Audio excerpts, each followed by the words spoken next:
श्रियकान्ताय कल्याणनिधये निधयेतिनाम् श्रीवेङ्कटनिवासाय श्रीनिवासाय मङ्गलम्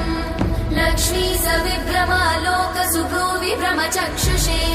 चक्षुषे सर्वलोकानां वेङ्कटेशाय मङ्गलम् श्रीवेङ्कटाद्रिशृङ्गाग्रमङ्गलाभरणाङ्गये मङ्गलानां निवासाय श्रीनिवासाय मङ्गलम् सर्वावयव सौन्दर्य सम्पदा सर्वचेतसां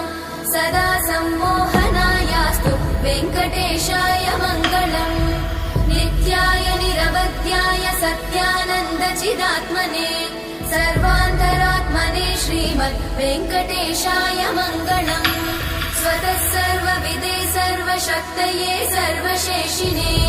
सुलभाय सुशीलाय वेङ्कटेशाय मङ्गलम्